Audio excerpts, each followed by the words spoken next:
Welcoming to Rage Against the Mainstream podcast for the first time, our new friends from Indianapolis, Indiana, Southbound Beretta. I want to welcome you guys to the show. What's up? So, I want to start this off by saying that I am an absolute fan. Like, Right on, man. you know, like I always give bands a listen before I get them on just to get a feel and, so I can act like I sort of know, like, what they're about. But then I heard your guys' music and I was like, this is like if I were to do a band, this would be the type of band I would want to be in. That's so sick, dude. Thank you. And like I said, I went back through your guys' catalog and everything, and that song "Under Fire," it's just it's like one of those like perfect type songs. Like the chorus is so catchy, the vocals are great, and yeah, I mean, I'm not gonna be like a fanboy or anything on here, but yeah, I definitely dig the music. Right on, man. Thank you so much. I have a cool story about that. Like when we actually released that as a single really late, and kind of not really the reason we did it, but we knew it was the right choice because when we played Blue Ridge Rock Fest, people were kind of just like walking by. No one knew who we were. We were a brand new band. And we were playing that song, and I remember looking out and seeing people stop at that chorus and then walk in. And we're like, all right, this is the single. This is it. Yeah. That's awesome. So, who do we have here sitting with us today? Because there's a fourth guy over here that I don't remember seeing before. Brand new. So, yeah, he's our new guitarist. His name's Austin. He played his first show with us last Saturday in Youngstown, Ohio.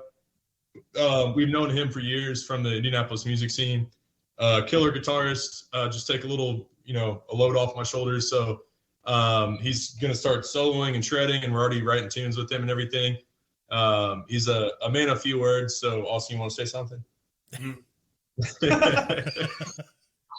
Yeah, man, we're stoked to have him. We just got back from like a promo shoot to officially announce him, but yeah, he's you're pretty much the first person to know other than Youngstown last Saturday. Yeah, and shout out to Youngstown, freaking West Side Bowl. That is a killer venue, man. That place was sick. Nate was super cool. Super cool. All the bartenders were cool. Super hospitable. I mean, great sound, awesome stage. It's essentially like, this sounds wild explaining it, but it's a giant bowling alley, pizza parlor, bar, music venue. And when I say music venue, the stage is killer. The sound is killer. Oh, yeah. The sound guys are actual sound engineers, like through and through. The place was wild. That was the first time we had actually played out there, and we had it's nothing like crazy, but we still had like 65, 70 people roll out. It's in the middle. It's in the middle of nowhere, so it was sick. Yeah, That was shit. Yeah. That's awesome. So, who else do we have sitting with us today? I'm Casey. I play bass and do vocals. I'm Mike. I play guitar and do vocals as well. And I'm Cody Apple, and I like to hit shit really hard. So, I guess. Actually, What was that? Sorry. Right here, dude. That's what I'm working with down here. Y'all thought it was regular glass. No, it's not. Shout out Thirsty Pony. So, I guess let's do like a miniature behind the music. Who is Southbound Beretta? Or what is Southbound Beretta? Why is Southbound Beretta? For sure. Yeah. So I was living out in the East Coast after college and just kind of was going through some crappy mental health times. And I'd played music my entire life. And that was the first time in my life that I wasn't in a band actively. So I started kind of just focusing in and writing rock tunes just like therapeutically. Went out, recorded the album up in East Rutherford, New Jersey, at a place called In the West Studios. Just tracked it, just kind of to have fun, therapeutic, like I said. Ended up moving back to Indiana just a couple months after that. And Casey and I played music together pretty much our whole life. And we were out having dinner, and on the way home, I showed him some of the songs. And he's like, hey, we should start this band up. And I grew up a drummer, and I was like, dude, I can't play drums and sing. So I guess, we're screwed. Like, whatever. He's like, play guitar. You know, you like playing guitar, give it a shot. So yeah, we started it up, just, you know, corn-fed rock and roll. We have influences from, you know, as light as like Third Eye Blind, Thin Lizzy, you know, stuff like that, Skynyrd, and to as heavy as Pantera, Metallica, you know, Slayer. And it just, we all listen to literally everything from, you know, bluegrass to, you know, I think you're, there we go. Now we're back. We back? Yeah, we're back. Right on. Okay. Yeah, so we're just trying to get together, write some fun music that you know, people can get off work on Friday, come have some beers and see us live and have a good time and kind of, you know, for an hour kind of forget about the bull crap going on in the world, forget about, you know, work sucking, the whole 9 yards, and just come out and have a good time, and really just trying to make fans friends and make it like a family atmosphere. So yeah, that's at least how I think of Southbound Beretta personally. Yup. Yeah. So the one thing that I really do enjoy about the music is there is that, you know, like sense of familiarity. You know what I try. You know what I'm trying to say. Familiarity. Is that familiarity? I got you. It's a word that says, one of the listeners will probably correct it, but yeah. but there's like a sense of that, and the catchy choruses. It's something where you listen to the song once or twice and you know it already. It feels like you've already known the band before you even delve into it. And I guess that's kind of what the best part about that, like, you know, classic rock and stuff is. And I think you guys are like the embodiment of it in the 21st century in a world full of Greta Van Fleets and Dirty Honeys and shit. It's refreshing to have a band that kind of invokes those type of feelings and have it not be so cliche and ran down your throat. For sure. Yeah. I don't know if you guys are fans of them or not. It's a fine line to walk, you know? It's kind of like Dirty Honey and Greta Van Fleets are great examples because they're great bands doing great music, but it does sound almost too familiar, you know. So it's a super fine line to walk. So we kind of have a little bit of identity crisis where I'm like, is this too heavy? Is this too weird? Should we be more classic rock, you know? And just letting it come out organically and not saying, oh, let's make this song sound like Led Zeppelin 1, or let's make this song sound like Van Halen, or whatever it may be, and just having it come out organically and be from the heart. I think that's kind of where we're trying to navigate that to the sense where it still is obviously very classic rock inspired, but it's not necessarily like a rip of any classic rock band. Exactly. And, you know, like, I don't always mean to bash on like Greta Van Fleet or Dirty Honey, but it just seems like those type of bands, or them two in particular, they're just kind of riding off that whole like nostalgia type feel. Like, look, you like Led Zeppelin, we like Led Zeppelin. Actually, we kind of sound like Led Zeppelin too. Like, if you're into that, like, you'll like us. And totally originality. There we go. That I don't feel like there's any kind of originality with those two bands in particular. And for sure. Yeah, but this isn't going to be a bashing on every other band that's trying to do a rock sound, but I'd rather that than the Jonas Brothers of the world, and no disrespect, they're North Jersey boys too, but I'd rather, you know, some classic rock sounding than insert crappy music here. Not saying Jonas Brothers are crappy, but you know what I'm saying. I mean, this is the truth. You can say whatever you want here. It's a safe space. So the thing, like, what I kind of think about it though is, like, especially with like the kind of rock and roll we play, we can still play with like some heavier bands and whatnot too, and like, or even softer bands. Like, we can fill in so many gaps with that, and it's just more like more versatile. Yeah. I feel like going with different bands and stuff like that. I just figured I'd add that too. Totally. 100%. And I think realistically, we need more bands like that, like in the whole, you know, in the spectrum, because, you know, it's becoming real divided with, you know, with genres and stuff. And we're in a market that's completely saturated with, you know, like tech, like metalcore and, you know, the heavy bands with the soft vocals, and I mean, not that there's anything wrong with that because quite a few of them have been on this show, but it's nice to be able to have a band that could go out and actually do any kind of show they want. Totally. So, yeah, and that's something we feel pretty passionate about. You know, we have songs where we could be on a bill with a band like the Killers, and then we have been covering Domination by Pantera in our set. You know, like versatile to the point where it's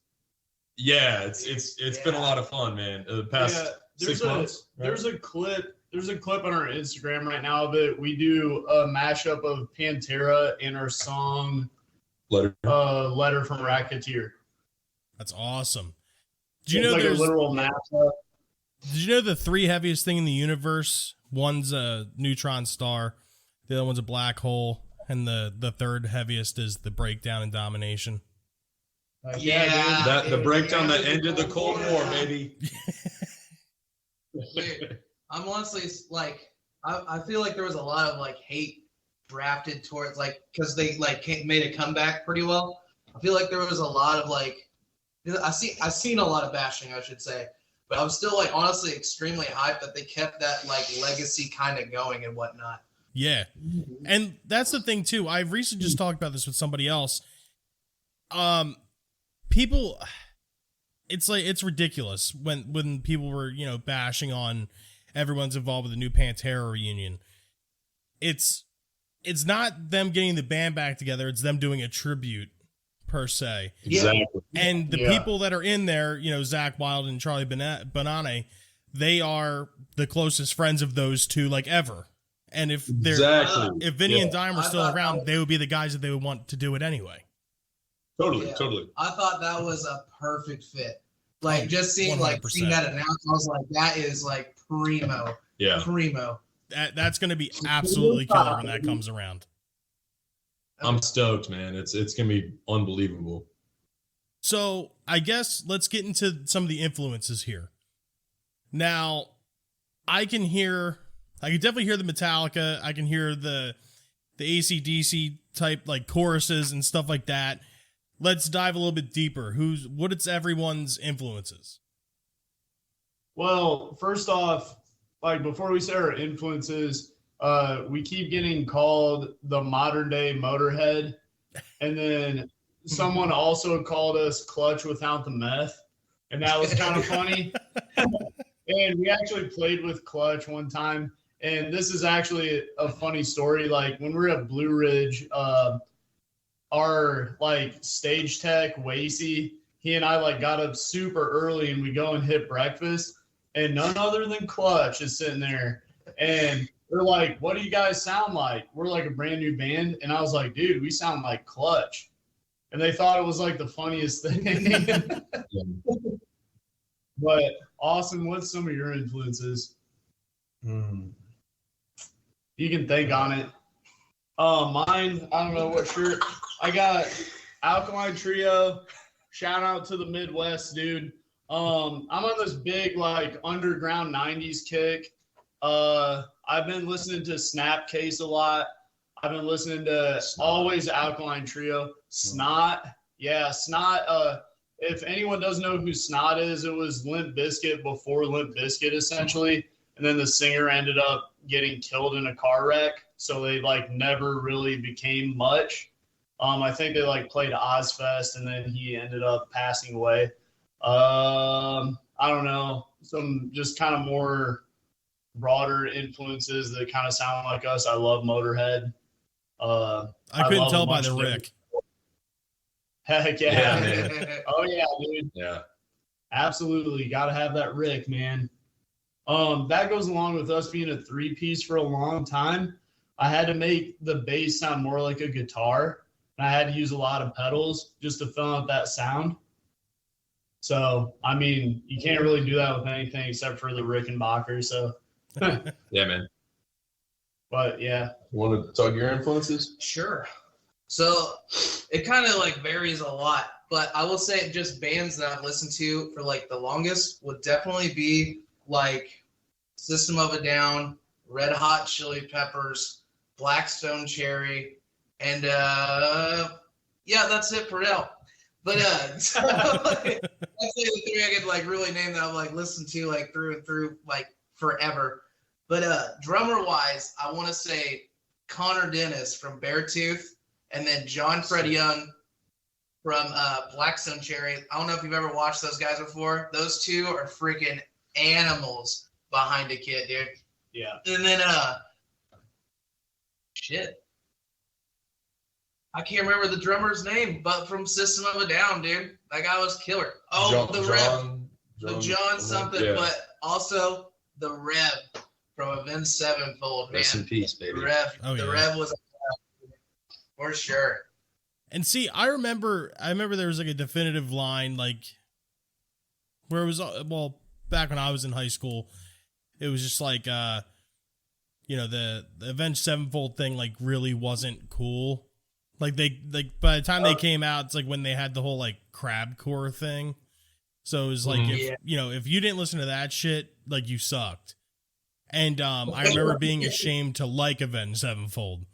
And then, dude, you go back, so good, honestly, like, with all that being said, you go back and listen to that album right now.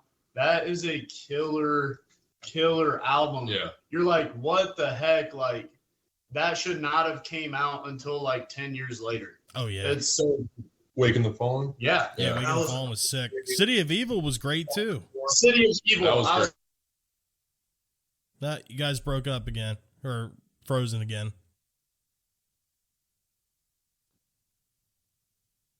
Can you hear me now? Oh yeah, there we go. Right on. I was speaking of City of Evil. Yeah. Yeah, I remember seeing the Beast and the Harlot video and be like, oh my god. Yeah. Beast and the Harlot? Yeah. Yeah. Is that the one talking they're like doing a play on Fear and Loathing in Las Vegas? That was Backcountry. Oh, that's right. Yeah. That's right. Yeah. That's still super rad though. Dude, Beast and the Harlot was probably that was the first song I ever heard by them. Was Beast and the Harlot, and then obviously Backcountry because that was freaking Backcountry was nuts. Mm-hmm. Dang. For sure. Well, they're another one of those bands too that have like the super catchy, memorable choruses too. Totally. Yes. Oh, yeah. Yes. And it's crazy now because you could definitely hear the absence of the Rev in their music. Yeah, and for sure. Obviously, the drummers they've had since Mike Portnoy for a little tiny bit, and Aaron Illiger, and now the guy, I forget his name, but he played in Bad Religion before them. They're all absolute monsters, like crazy good, but you're not going to be the Rev. And at the end of the day, those guys are bringing their own thing to the table. So, and I respect that. Like, no one's trying to be the Rev, and they're doing a great job at paying tribute to the Rev, but also being their own musician. And they're doing a great job. But at the end of the day, it's not the Rev, and it sucks. Well, I should say it's not the Rev. The music's good. Oh yeah.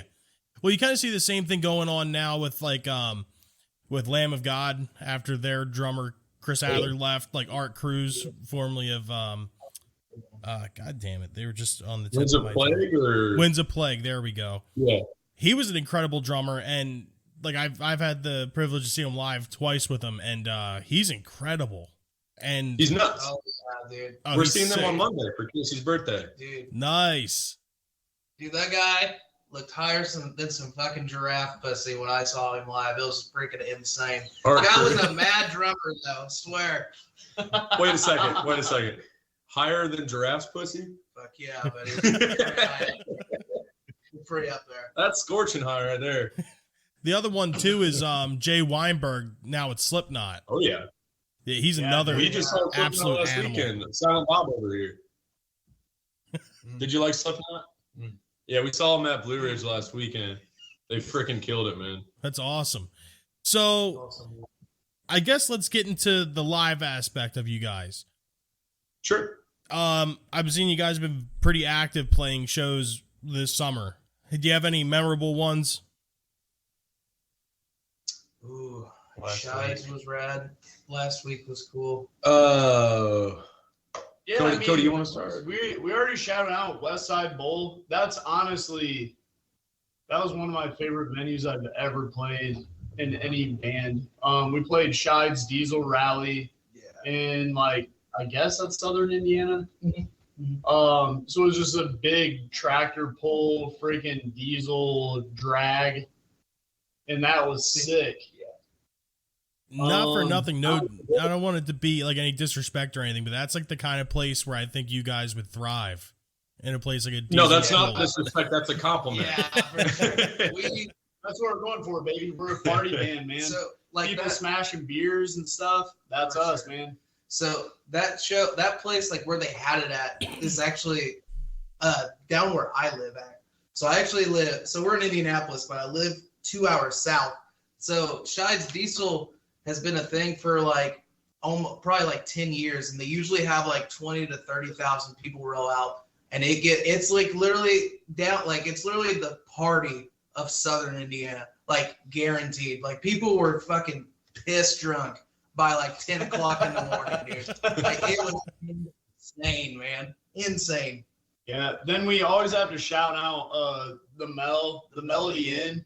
That place is so sick. And Dave and just Nick. Nick doesn't work there anymore, but Nick, I mean, he does sometimes. He's not full time. Freaking Jack, dude. Everyone there is so sick. Yeah, the Melody Inn, it's like it's just like a punk bar. Mhm. And we're like, honestly, we're like I was just telling someone earlier, our photographer Yog, I was just telling him, I was like, dude, we're really just like a punk band just playing rock and roll. So we just fit in there perfect. Yeah. We fit in with those dive bars and yeah, I love that place, the Melody Inn. This kind of goes back to what I said earlier, like the versatility and whatnot. Like, dude, we can go play in front of like a couple thousand drunk rednecks and whatnot, and go play a punk bar the next weekend and whatnot, and still like just keep it like alive. I don't know what I'm trying to say there, but either way, I just know it's versatile. People eat the shit up, dude. People eat it up. Every time. I just spent 2 minutes trying to think of my memorable show of the summer, and I just thought of it. We're playing down in Louisville at Kaiju Bar. Yeah, dude. You guys already know what I'm about to say. Yeah, bro. And we're down there with Eastwood, Thresh, and that was it. We were down there, and it's a sushi restaurant by day, and then come like 3 o'clock, the kitchen closes, and it turns into like a bar, like a straight up bar with the venue in the back. But they like prepare sushi kind of like in the little plastic clear container things. Yeah. So we all had sushi for dinner. I did not. I had sushi for dinner. I made a good choice. And I guess my sushi was bad or whatever, and it was like 95 degrees on stage, you know. And we have I think 2 songs left, and I'm like up chucking in my mouth, and I'm like, guys, we gotta cut it. Yeah, he was throwing up. And like literally, I'm holding it in, but I was like, I gotta. This is disgusting, but I gotta take care of business. So I was like, hey, we got 2 songs left.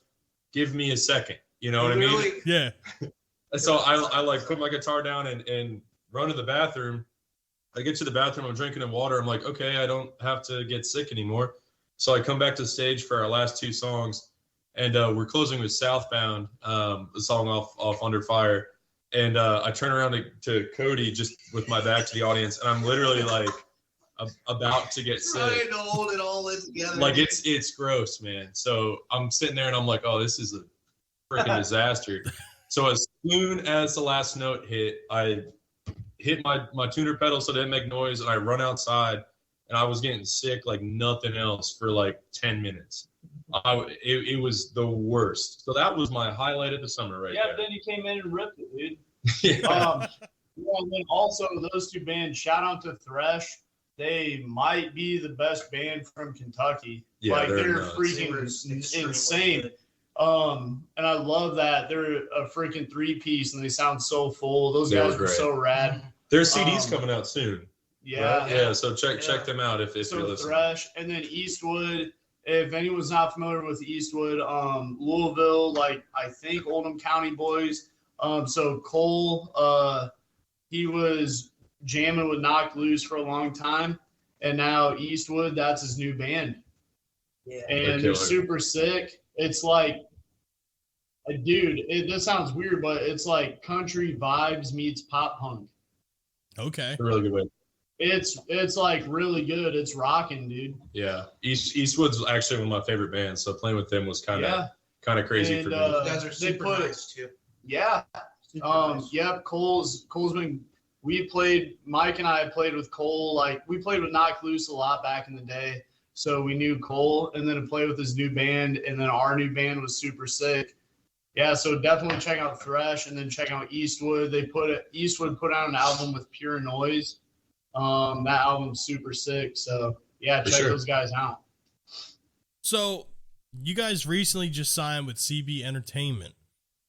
Mm-hmm. How did all that go about? How you like it being under the CB Entertainment Legend Entertainment umbrella?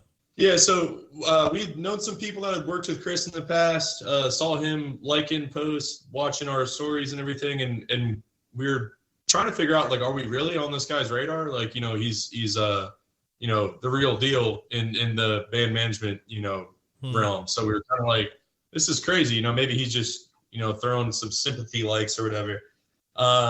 And then we got a hold of him and, introduced ourselves and saw it was a good fit for him, good fit for us.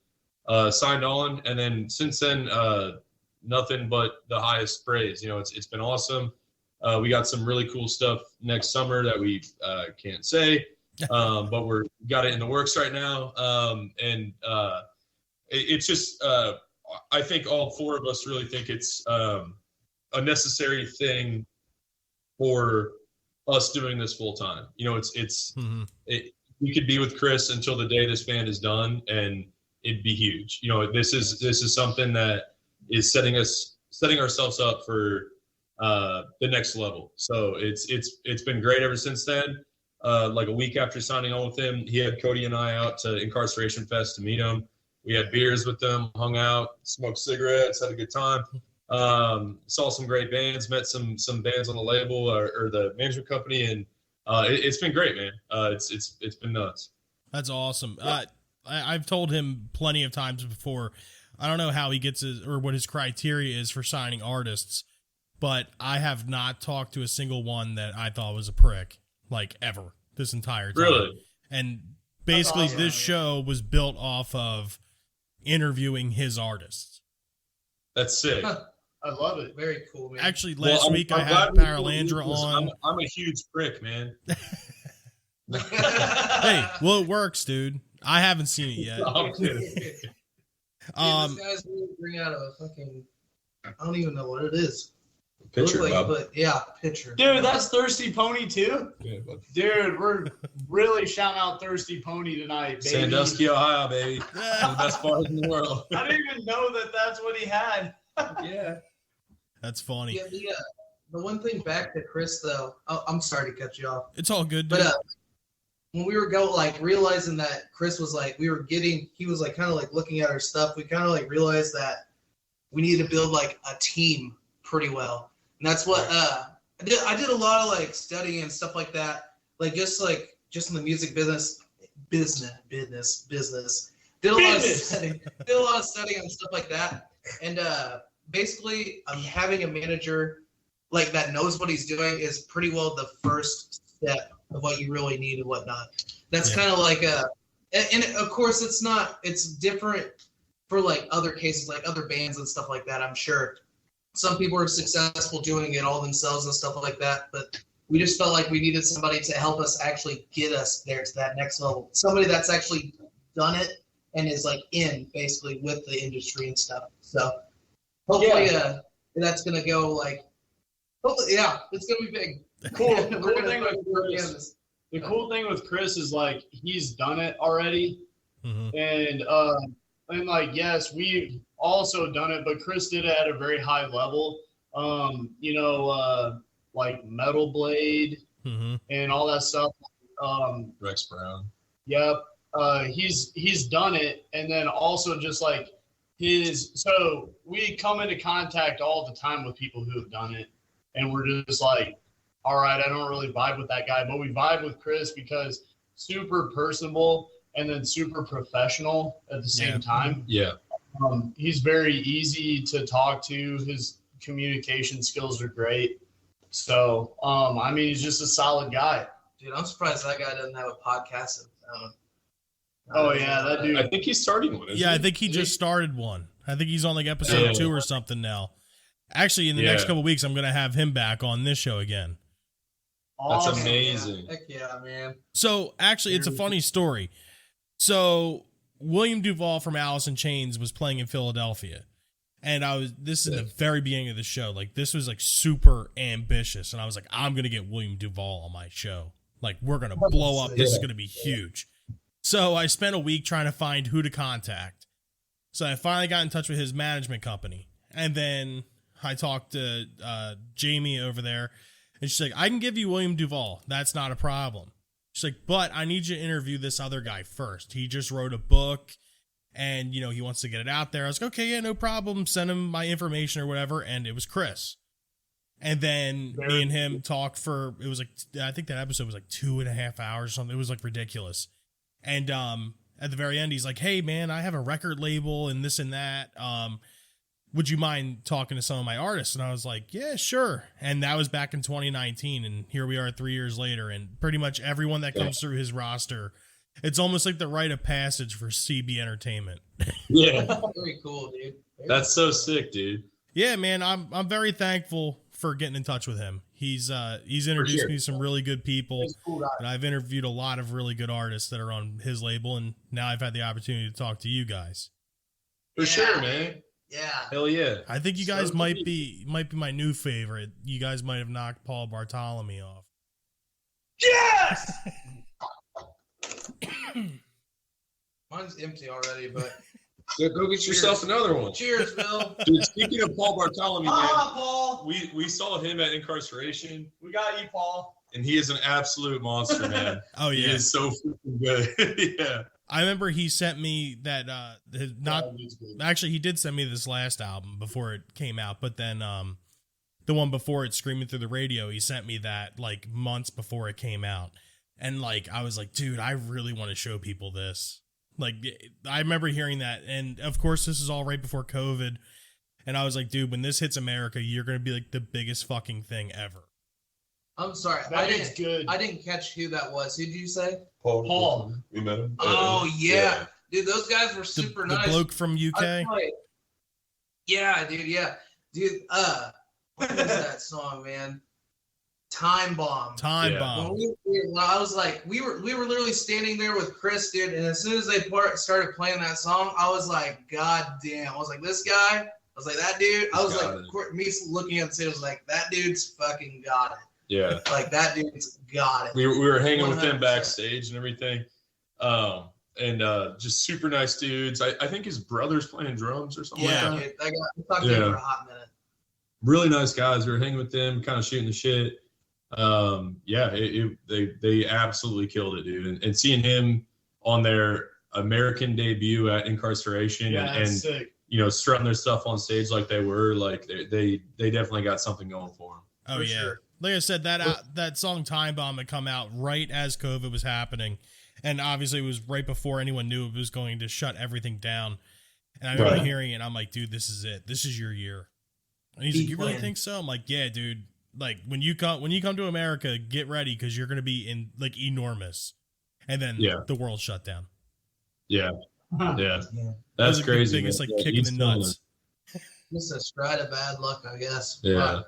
Yeah, man. Well, I'm glad now that everything's opening back up. Or I think I heard something that the pandemic is now over. I don't know. Well, yeah, I think it was announced by that. What the hell is it? The CDC or whatever, something like that. I don't know, dude. Been officially deemed knocked on the fucking thing, the gavel. I know people don't come to work with it, so I guess she's done, but at least on paper. So I want to get into Under Fire here. Okay. Before this, you guys just released singles, correct? The album Under Fire or Yeah. the song? The album. So before that, we released singles off of the album, and then for people that have been around with us for years and years and years, the demo tapes that I previously spoke about that I recorded up in East Rutherford, New Jersey, there was actually a version of Letter from a Racketeer and a version of Stone Cold Fox that were out on Spotify. So that's kind of the first two, but They're off Spotify now. They're very hard to find. And since then, we're just releasing singles off of the album because our first single was Southbound. It released, I'm really good with dates, Like March 2.5 13th, 2020, right before COVID started. I was in the Bahamas. We released it. Everything was going great. We're flying back from the Bahamas, and it's like, oh shit, you might not be able to get back into the country. Like everything's just, uprooting. Oh no, not the Bahamas, please. Well, no, they Please, told us let me that at back. JFK, not in the Bahamas. I was like, tell me that in the Bahamas. I will stay there. Yeah, no, they told us that at JFK. I was like, I need to get off Long Island, man. Yeah. Right. No, so I hear you on that we one. kind of, Casey and I are the two founding members still in this band, and I remember I called him like 2 weeks into COVID, and I go, hey, Casey, like, a lot of bands are doing a hiatus until things get sorted out. A lot of bands are breaking up. Let's just hit it hard, dude. I was like, what do you want to do? He goes, let's just hit it hard. I said, right on. So, we were dropping singles, paying for advertisements, doing anything we could to get our band out there while people are sitting at home, doing nothing. You should be consuming music more than ever. And bands were quitting, so. Yeah. Because think about it like this, like, you're not ripping gigs because you're not allowed to. So you have, like, you're not buying a new freaking bass or a new amp or whatever. You can spend money on the band in other ways. Yeah, exactly. So that's what we did. And then we had Southbound. So Cody wasn't even in the band at this point. Honestly, man, we struggled until we got Cody. We just like cycled through drummers and cycled Mm-hmm. and had fill-ins and then like semi-permanent drummers and all this weird stuff. And we put out Southbound, and that with advertisement and just like it got picked up by the algorithm. So that kind of popped off. Like in the algorithm, I don't even really know what that means, but it seems like everywhere, like Instagram, YouTube, like Spotify, it just popped off. And we had a lot of people just start listening to us. And then the next thing we put out, I believe, was Drive, right? Yep. Then we put out Drive, and a really cool thing happened. It got put on, it wasn't the official, but it was an unofficial Sons of Anarchy, like their soundtrack playlist. playlist. So they had, okay. and this playlist was huge. So like, I don't think we've ever talked about this. So the song Drive got picked up on Sons of Anarchy, and we started having all these like bikers just hit us up like, I love this stuff. You guys sound like Motorhead. Motorhead's my favorite band. And then with that, and that song popping off, then they added Southbound to the Sons of Anarchy list. They went back and grabbed our back catalog and put it on there. And then we were getting a ton of plays on Spotify on this like unofficial Sons of Anarchy playlist. And we just freaking popped off. And then after that, I don't really remember. It's kind of a blur. Yeah. No, Well, then we released Name on a Bullet Memorial Day weekend of 2020, and stuff was still closed down and everything. I remember because that weekend was the first weekend that you could sit outside 6 foot distant from people at a restaurant. And so I was living in downtown Indy, and I went out on that day and had the bar I was sitting at play the song because it was out on Spotify and everything. And it was just kind of surreal because, like, you're used to sitting at a bar like we are now, and shoulder to shoulder, and each table's 6 foot apart and everything. And so the Name on a Bullet came out, and we've been sitting on this album mastered for a year or so, and we're like, we can't really release this until we can get back out on the road, play shows, spin CDs, get this out into people's hands and everything. So we literally sat on it from May of 2020. We released Stone Cold Fox and Letter Thanksgiving of 2020. Then the full album didn't come out till October of 2021. Like, we've been sitting on it for that long, and it was just burning a hole in our pocket essentially. And it's like you couldn't release it if we can't play a show. Like we played a couple like COVID safe 6 foot shows and everything, and it's like it's just not the same. Venues are at 25% capacity. You don't have people yelling at you in your face and everything. So we decided to just hold off on it. And then in that time, I was writing our second and our third album, which we're now sitting on. So it's been a curse and a blessing in the sense that we were unable to release it when we wanted to, but we now have this surplus of music just, loaded, ready to fire off when ready. And we'll be ready pretty soon here. Well, that's also things that I believe like other bands would love to have. Just like a surplus of music, like a whole catalog that they're just waiting. Yeah, it's the first step to do that is just write every day, and that's what I did during COVID. I wrote a song, or at least a song every day, and then now since COVID, I still write a couple songs a week, send them off to these guys, and they're like, yeah, that one sucks. This one's okay. We can work on that one, and it's just kind of where we are right now. Dude, Mike hates it when I say this. This fucker is a songwriting machine right here. I do hate it when he says that. It's like he'll whip up his demos and we obviously like just add like our, I guess, like touches and stuff like that. Like say what could go here, what could be better and stuff like that. And he'll whip out some bangers, dude. Thanks, man. Yeah, I do hate it. He called me Dave Grohl once, and I'm like, don't say that. Like I'm a huge Foo Fighters fan. Yeah, I'm just like, that's like God to me, him and Lemmy. So I'm like, don't say that, but I appreciate it. So speaking of Foo Fighters, you guys gonna be checking out the second Taylor Hawkins tribute show on the 27th? Yeah. Did you watch the first one? Yeah. I did. That one was sick. Do you see Wolfie playing Hot for Teacher? Oh, dude! The second I heard that, I was like, well, I was more impressed with him playing On Fire because he was able to play that like spot on. I mean, then again, that just goes to show you that it's in the DNA. Oh yeah, and he just he kicked so much ass. I was like, I couldn't believe it. I can't wait to see what he's going to do with this next one. Honestly, I think I'm more excited about that. Yeah. Is that this weekend or next weekend? It's the 27th, so it is next Wednesday, right? That's next. Yeah. Oh, it's on a work day? Yeah. I'm going to get fired. Yeah, holy shit. I'm going to stop me. Well, I mean, I don't know, though, because this last one started, I think, like, well, you guys are an hour behind me, right? Or what time is it now? Is it 8:55? Yeah, we're Eastern time. Yeah, so I think it started at 4 o'clock on our time before, so maybe they'll do the same thing here because they might have a longer curfew time in LA. Okay, that makes sense. I mean, if they were able to do it at 4 o'clock, then I would have absolutely no problem doing that. That would be amazing. Yeah. And I'm drinking 30 Busch Lights that night. It's going to be amazing. I'm a Michelob Ultra guy myself. That should have been your venue and show highlight. When we played at some random bar kind of like by where Cody. Oh, Bruceville, Rod and Gun Club.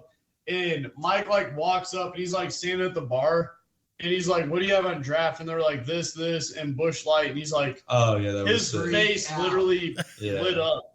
Because in Indy, Busch Light on draft is not a thing. And he was like, what? And he's just smashing Busch Lights on draft all night, dude. I love Busch Light. That should have been your favorite show. I actually forgot about that show. Yeah. That was a good one, too, though. There was like 200 people that came out. Easy. Something like that. That was a really fun one, dude. Yeah. So well, you kind of already touched on it, but I want to dive into it a little bit more. What's the songwriting process for you guys? Like, obviously, like, you are the front man and you've obviously done basically the entire first album on your own. How's the songwriting process now work now with your added fourth member, Silent Bob, there? For sure. Yeah. Silent Bob, can you get Miller Lights? One in the freezer downstairs and one in the fridge. Thank you, Silent Bob. So the way I approach songwriting is I try to be the least dictator-like person ever. We've all been in bands with dictators and this and that, and it sucks. And me being a drummer, I don't ever want to be overbearing on Cody, and that's why Cody is in this band. You know, he's an insane drummer. Like he's the way I always say it is, I give him the keys to my car. You know what I mean? Like it's going to be fine when it comes back. Like he does what he wants. It's going to be great. So the way I write songs, it's kind of weird, and some people don't believe me, but songs just kind of come to me on a shit platter. Like boom, intro, verse, chorus. There was one in the freezer, I think, too. Logan probably took it. Oh, that little turd. No, so there will be like an intro or a riff or whatever, and then the rest of the song just kind of splatters out. We're sitting up in my studio right now in the loft of my house, and I come up here after work and record it and send it off. And then there's the yay or nay process, and then the songs that the guys really like, we sit down at practice, and I teach Casey the bass part that I kind of had in mind, or the general idea. He goes from there. Cody kind of jams along with it, and then we count in, and then this is as a 3-piece. They kind of are doing their own thing. We all collaborate together, and then the songs come out. Now with Silent Bob over here, he writes just as much as I do. For as much as he doesn't talk, he loves writing music. So man, a few words, but that fucker can rip. Yeah, it's hard. I swear. So yeah, so we'll be texting back and forth because he doesn't know how to talk and on the phone. So he'll be writing or whatever. He'll be like, hey, this demo, for example, right now our third album is all the demos are named after Eagles players, both active and retired. He'll be like, hey, Jordan Davis, I think we could do this in the bridge. And so we'll text back and forth and shoot ideas back and forth. So this is honestly kind of new to me in the demo process, having a collaborative environment, because usually I used to send it to Casey and Cody. They're like, yeah, let's jam it in practice. But right now we're already going back and forth and shooting it back and forth. And then pretty much instrumentally, the song gets pretty refined and gets pretty close. And then I have probably 400 lyric ideas on my phone, like song titles and everything. And I kind of think of the vibe of the song and kind of see what's clicking in my head. Sometimes there's a chorus, like a lot of the new ones we're working on right now. The choruses are all super well defined and kind of set in stone. But if they're not, I have these song ideas and I'll send them 10. And I'll be like, which one of these rings a bell for this mood? And they'll be like, oh, Redline or Liberty or this or that, you know, or Nitro, or, you know. And then I'll say, okay, here's what I think about, here's what I'm thinking for the chorus. They're like, yeah, I love that. Write the rest of the song. And then Casey and I sometimes get together and write lyrics. And I just sometimes, you know, get stoned and write lyrics. And if I hit a writer's block on it, I'll pull and help. But yeah, it just kind of comes out as a nice little shit pie of dessert. Over time, the songwriting, like I mean, obviously we've recently become a 4-piece, but like over time, the songwriting process has kind of changed. It's almost like Mike knows what I would say before I was gonna say it. Like early on, he would be like, "Hey, what do you think about this?" And I would like literally write out this many notes, like this part, this, like I would do a lot with like transitions. Yeah. And he'd be like, I have this one verse for lyrics and it's sick. And then I would like maybe write a second verse or give him a couple lines or whatever. And then he would work off of that. But now it's almost like he knows what I was going to say before it. I'm not gonna lie, like recently I'm not as involved in the songwriting process as I used to be, but it's almost like we're on the same page now. But Mike and I have written music together for years and years. 15 years or so. Like 15 years. I used to, this is crazy. I played guitar in our metal bands. I played lead guitar, like dual lead guitar, whatever you want to call it. And Mike was the drummer. So now Mike's playing guitar, doing vocals. I'm playing bass. But we've been jamming together for a long time. And we've been writing for a really long time. Yeah, for sure. Well, there's always like that. Like I have it with one buddy of mine. We started playing around the same time. We were both guitar players, and he started playing drums, and like I started playing drums at the same time. But then like when me and him jammed together, like like we haven't played together in easily 5 years at this point, but we have that like I don't, it's like an intuition almost, where if me and him are jamming, we know what's like what the other one is thinking, and it's like one of those things. Unless you're a musician that's been like had something like that, you have no idea what you're talking about when you say that. It's tricky, Very man. cool, man. So Very something cool. else I want to say off of that, we're actually Cody's Cody knows what I'm talking about here. If you watch us live, this sounds crazy saying this, but we're also a jam band. You watch us live, no song, well, that's not really true. Certain songs are not the same. If you watch any live video, you won't hear a missed note, but the song is not the same. The entire like chord structure, song structure on the solos and the jam parts, because we do these like 2-minute extended solos 3, 4, 5 times throughout the set. They're not the same. One in particular is the bridge of Letter from a Racketeer. Yeah. We kind of just have it as a blank spot in the set. So after the second chorus, it goes into the bridge. And instead of just doing bridge into the outro, it's just blank. And I'll just play a riff in the same key that kind of fits a vibe. If I'm feeling more like trippy, I'll play like a more jammy thing, in the same key.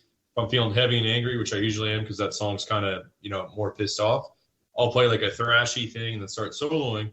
Sometimes we do both. Literally, yeah. Sometimes we'll do both. And these guys behind me somehow see whatever the fuck I'm thinking of and learn it all on the fly. And I start soloing and then somehow get us all back on the same page. And then we kind of use hand signals. I'll be like, okay, we're bringing it down after 4 measures. And then it stops and we'll go into fucking Domination by Pantera. It's a tight knit group, man. It's like crazy. I know if Mike walks back to Cody and looks at Cody that we're moving on to the next part. Yeah. You're really letting the Foo Fighters influence shine. Oh, what was that? So you're really letting the Foo Fighters influence shine. Sorry. Literally. Dude, yeah, they Yeah. always do that live, dude. Yeah. That's so true. Some songs are like 10 minutes long. I'm like, what the heck is going on right now? Michael, like we'll be playing live, and Michael run back to me. He's like, "We're gonna play fast," and I'm like sitting there, like kind of like, "Okay," and I'm like just waiting to see what the hell comes out of his fucking fingers, and we just go. Another song we do that is Stone Cold Fox. Is the bridge of Stone Cold Fox comes and goes pretty quick. But I like talking to the audience, doing shots with random girls in the audience and everything. I shouldn't say random girls. The last one was my friend's wife, Brandy. But just fun stuff like that. Dude, after you got that wireless system, he's been. Oh you yeah. can't keep this guy on the stage. Yeah, I go outside and smoke cigarettes. I'm sitting there soloing, smoking a cig. Yeah. No, man, but that's another song, and it kind of comes to a nice like jammy part, like not stoner-ish, but just kind of like a vibey section or whatever. Yeah. And then like bringing it back down and then getting rowdy with it. And I got nothing but respect for especially these two guys. I mean, Silent Bob, has only been playing one show with us, and he's following along just fine. I'm up there orchestrating the band, and it's like no one knows where it's gonna go, but it's a lot of fun. That's awesome. I'm excited to hear more. I can't wait for the next stuff to come out. I think you guys got a lifelong fan here. And as long as you guys are putting out music, you're always going to have a space on this show. Right on, man. We're coming to Philly very soon in North Jersey. We don't have anything booked, but obviously my whole will be out there. Lineage is out there, and a lot of friends and everything. We got a couple connects in Philly, so we'll be in touch when we're coming out that way. Sweet. Now, before I let you guys go, I wanted to touch back on the Foo Fighters thing real quick. Now, you guys had all seen the live stream. I have a very strong theory about who the next drummer for the Foo Fighters is going to be. Okay. Rufus Taylor. So, I'm a huge Darkness fan. And so he's playing with the Darkness right now, and they're going steady, man. Well, here's my theory. everyone that played drums with them that evening, they all played the album tracks exactly how they were on the albums. When they did These Days with Rufus Taylor, they did the whole jam thing in the center. And it almost seemed like it was like rehearsed or something before then. Rufus has been around the Foo for years, man. Like, he came up on stage before and everything. I would be stoked. And I love The Darkness. They're one of my favorite bands, but Foo Fighters is obviously above them. But the Foo Fighters. I'd be stoked, man. But no, I could actually see it. The Darkness has been through like 6 drummers now. I mean, just the way that the chemistry was on stage with them for that particular song, and the way he was playing, and it was perfect. And it's just like this. It almost seemed like Taylor Hawkins was still there. And they had Justin Hawkins out, the singer of The Darkness and lead guitarist of The Darkness. He sung with Brian Johnson. He did Back in Black, I think. And then he also sung something with he sang with Wolfgang too. Yeah, he did. He did both songs. So maybe that's it, man. You're kind of blowing my mind right now. Holy shit. Yeah, this is actually the first time I've said this on this show. So if this happens, I called this shit. Well, I know who I'm calling when this does happen. Holy shit. You're kind of blowing my mind right now. Jersey Mike coming out. Dude, like I said, I'm sitting there, I'm watching it, and I was just like, everyone else played it exactly the way it was on the album. And there was no difference at all. But then they did that whole jam thing, and I was like, he's the next drummer. Mark my words. Let's see what happens next Wednesday, man. Yeah. I'll be watching out now. Because I guarantee you at the end of that, they're going to at least announce what the future is for the band. Because I think I read an interview that Dave Grohl did that said the Foo Fighters aren't done. He said that? Yeah, I believe the interview, he said, it's almost like if your grandparents got a divorce. What's the point? 2 Christmases. That's very true. But I don't know. That's what Dave said. So, I mean, if he's saying the band's not done, they're going to have to get a drummer, and I doubt Dave's going to stop playing guitar. Yeah, I mean, think about it like this. Like, Taylor Hawkins was incredible, but Dave Grohl has dealt with this in the past. Yeah. In a, like, more, like, I don't know, extreme way, for like lack of a better term. Like, think about like your front man and guitarist is just gone, and he came back from that. So like, I mean, obviously it was honestly obvious to me, and I'm not trying to say like, oh, it's just a drummer or whatever, because no, Taylor Hawkins was incredible. Godlike. Yeah. But like, there was no doubt in my mind they were jamming. Yeah, it's just that that whole thing was just nuts. But the fact that they're doing these 2 shows, or they did the first one, now they're doing this one, it's just it's crazy the amount of support and everything they're getting from everybody. Oh yeah. You know, I mean, like the entire music scene, the entire pop culture scene, like people are like, this is big news. You know what I mean? Like, even people that aren't into rock and roll are like, yeah, I know a couple of Foo Fighters songs. I'll tune in. You know what I mean? It's just, it's crazy, man. Foo Fighters is our generation Led Zeppelin. I've been saying that shit for years. Oh, yeah. Led Zeppelin's my favorite band of all time, so that's He's literally got a tattoo on him. Yeah, I sure do. So, before I let you guys go, I don't have a question, but this is your time to tell everybody where they can find you. Where do they find Southbound Beretta? And, this is your time to tell the masses, I guess. For sure, man. Yeah, we've been Southbound Beretta. This is our new guitarist, Silent Bob, right there. Thanks again so much for having us, man. You can find us on Spotify, iTunes, Apple Music, you name it, Instagram, Facebook, YouTube. If you get in deep enough in OnlyFans, you'll find one or more of us there. I'm kidding. None of us have OnlyFans. Don't search that. Pornhub, RedTube, ShubHub, MeatSpin.com. No, I'm kidding. No, I am on MeatSpin.com, though. But yeah, man, thank you so much, dude. Spotify, iTunes, Apple Music, you name it. Southbound Beretta. We got a couple more dates lined up for the rest of the fall. Then we're hitting the East Coast in the spring. We got Philly we need to get to now. We got South Jersey, New York, North Jersey, Baltimore, you name it, we're out there. Next summer, we got a bunch of fests that are in the works. Can't wait to see you all out there, man. What's up, guys? We're Southbound Beretta. You can find us by Googling us. See ya. Later. That was awesome. Thank you guys for coming on. Right on, man. Thank you so much. Thank you so much. Thank you for having us. You've been listening to Rage Against the Mainstream, the best podcast in the game. We've been Southbound Beretta. This is Silent Bob. This is Casey. I am Mike. This is Cody. I am. Peace and love.